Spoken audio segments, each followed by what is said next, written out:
नमस्कार, आप देख रहे हैं राष्ट्र समाचार।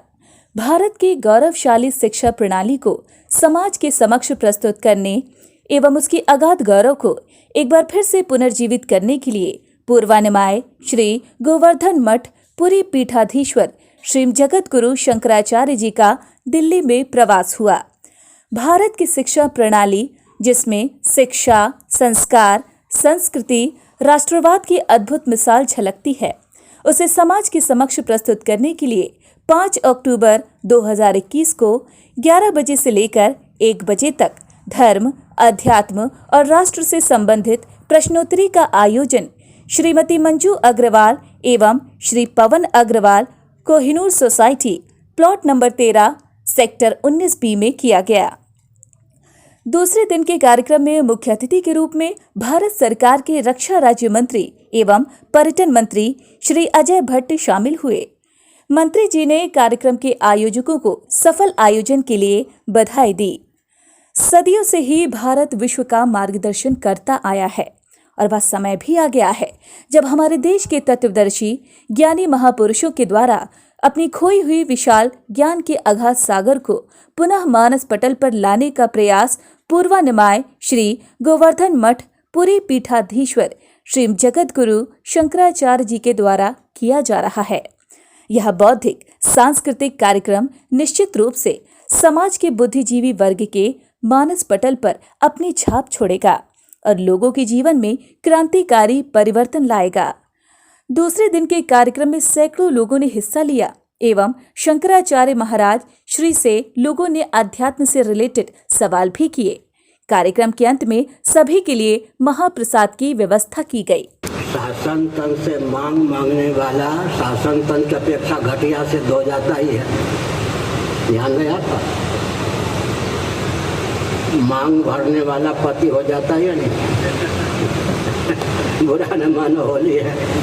शासन तंत्र से न कोई अपेक्षा रखते हैं, न कोई मांग प्रस्तुत करते हैं। हमारा दायित्व, हमारे पद की गरिमा है शासन तंत्र पर शासन करना। शंकराचार्य का दायित्व है।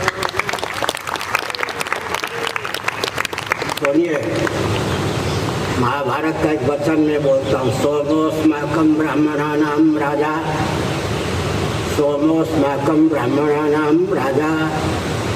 जब कोई ब्राह्मण राजकुमार का राज्याभिषेक करते थे, राजाधिराज के पद पर उसे प्रतिष्ठित करते थे, तब एक वाक्य बोलते थे, महाभारत में है वो अंकित, सोमोस्माकं ब्राह्मणानां राजा।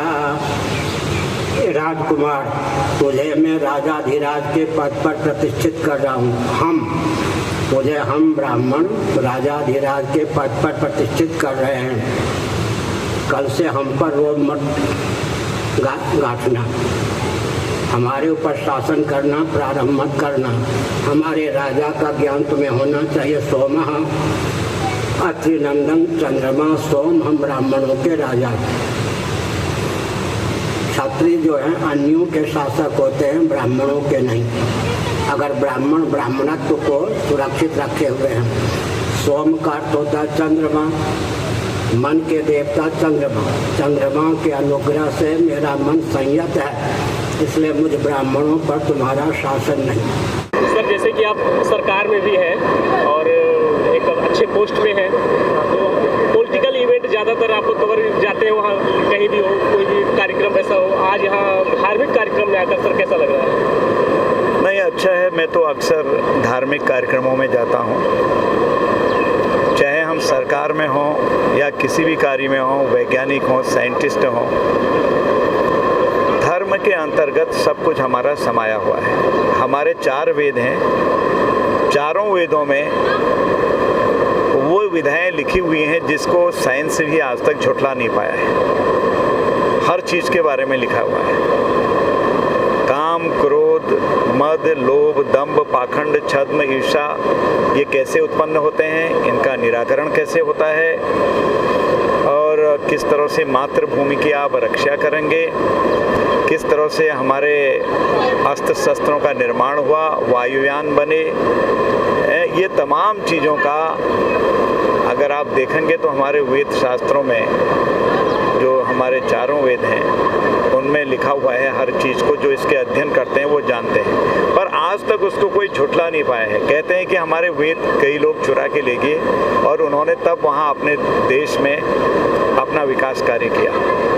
तो हमारे ऋषि मुनि, हमारे देवर्षि, हमारे जो लेखक हैं वो विज्ञान में निपुण थे, धार्मिक भावनाओं में निपुण थे। वो चंद्रयान, वायुयान जो जितने भी हम आप आज सुनते हैं, ये कब के उन्होंने इनको बना लिया था। तो कई चीज़ों के बारे में लोग तो कहते हैं कि जो लोगों ने वायुयान बनाया है यानी कि जहाज बनाया है वो भी भारत की नकल है। हमारे वेद शास्त्र में उसकी विधा लिखी हुई है, विधि लिखी हुई है। तो इसलिए चाहे कोई राजनीति में हो, कहीं भी हो, आध्यात्म किसी भी जाति धर्म पंथ का हो, आध्यात्म उसको विशुद्ध हृदय देता है, सोचने का अच्छा विचार देता है, हमेशा पॉजिटिव बनाता है और जितनी भी नेगेटिविटी है उसको समाप्त करता है। सर एक लास्ट सवाल आपसे, आप सरकार में हैं, अभी यहाँ भी एक महात्मा से किसी ने सवाल किया था कि हमारी जो नई शिक्षा नीति है, तो क्या शिक्षा नीति में ये शामिल होना चाहिए? क्योंकि आजकल कई जगह गुरुकुल है जहाँ भारतीय सभ्यता से मंत्रोच्चारण वगैरह करवाया जाता है, तो हमारे शिक्षा नीति में ऐसा कोई एक क्लास हो या कोई ऐसा सब्जेक्ट हो जिसमें मंत्रोच्चारण थोड़ा विशेष रूप से करवाया जाए? कई इंस्टीट्यूशंस ने किया है, आज भी कई इंस्टीट्यूशन ऐसे हैं कि जो सरस्वती वंदना से प्रारंभ होते हैं। और मैं समझता हूँ कि जो नई शिक्षा नीति है उसमें तो बहुत ऐतिहासिक परिवर्तन इस समय किया गया है और संस्कृत का ज्ञान लेते ही हैं कई लोग, डॉक्टरेट करते हैं, पीएचडी करते हैं और कई भाषाओं की जननी के बारे में भी कहा गया है संस्कृत को। तो इसलिए मैं समझता हूँ कि जो इसका जो ज्ञान लेना चाहे, जो केमिस्ट्री पढ़ेगा, जो फिजिक्स से पढ़ेगा उसका अपना टेस्ट है, जो संस्कृत पढ़ेगा उसका अपना टेस्ट है, हिंदी पढ़ने वाले का अपना है। और मल्टीलिंगुअल अगर आप होना चाहते हैं, चाइनीज पढ़िए, जर्मन पढ़िए, स्पेनिश पढ़िए, कुछ भी पढ़िए। हमारे देश में कितनी भाषाएं आप जानते हैं? तमिल है, तेलुगु है, कन्नड़ है। ये भाषाओं के अलावा हमारी जितनी नेशनलाइज की गई हैं वो भाषाएं हैं। इसके अलावा डायलेक्ट हैं हमारे बहुत सारे जो कि क्षेत्रीय डायलेक्ट हैं। तो ज्ञान है, कैसे भी लीजिएगा। आध्यात्म में जिसकी रुचि होगी वो सारे पट खोल देता है आध्यात्म। यह आध्यात्म की एक बहुत बड़ी मान्यता ही नहीं है बल्कि खूबी है कि अगर आप आध्यात्म में गए तो आपकी सुसुप्त अवस्थाएं जितनी भी होती हैं, ज्ञान तो है, आप ले सकते हैं, यहाँ तो सब भरा है आपके मस्तिष्क में, तो उसको वो जागृत कर देता है। आज के कार्यक्रम में मैंने पहली बार जीवन में अनुभव किया कि भाई हमारे जो बड़े बड़े शंकराचार्य और संत महात्मा भी एक पब्लिक के अंदर जाकर क्वेश्चन, उनके शंकाओं का समाधान कर सकते हैं, उनकी जिज्ञासाओं का निवारण कर सकते हैं। ये एक अपने आप में अद्भुत था, एक संवाद था जिस संवाद से हमारा समाज बहुत दूर रहा, क्योंकि अब सब तक समाज के लोगों को हम लोग अपने साथ नहीं जोड़ेंगे, उनकी जिज्ञासाओं का, उनकी शंकाओं का निवारण प्रॉपर प्लेटफॉर्म से नहीं होगा, संत महात्माओं के माध्यम से नहीं होगा, तो हमारे धर्म का विघटन होगा। लेकिन इस आज के कार्यक्रम के बाद धर्म एक जुड़ेगा, समाज जुड़ेगा, संत जुड़ेंगे और देश के अंदर संस्कृति का अगर भाव होगा और विशाल भारत राष्ट्र विश्व गुरु के रूप में भारत निर्मित होगा। सर 2 दिवसीय कार्यक्रम आयोजन करके कैसा लगा और कहाँ से प्रेरणा मिली थी? प्रेरणा तो भगवान भोलेनाथ से मिली होगी मुझे, तो मेरे को तो उम्मीद भी नहीं थी कभी जिंदगी मेरे घर में ऐसे भगवान आएंगे।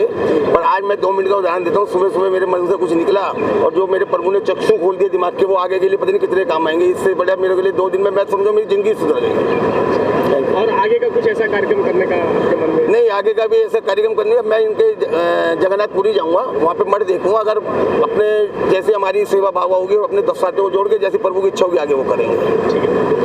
सर क्या कहना चाहेंगे आज के कार्यक्रम में आकर के? ऐसे शंकराचार्य जी के दर्शन होकर के बहुत अभिभूत हैं और आज का प्रोग्राम दर्शन जी के जगत गुरु शंकराचार्य के दर्शन हो जाए, इससे बड़ा और कोई पुण्य का काम नहीं है हमारे लिए। बस आध्यात्म कितना जरूरी है मानव जीवन? बहुत ज़्यादा जरूरी है। इनके प्रवचनों, इनके अध्यात्म को देश के लिए बहुत ही आवश्यकता है, बहुत ही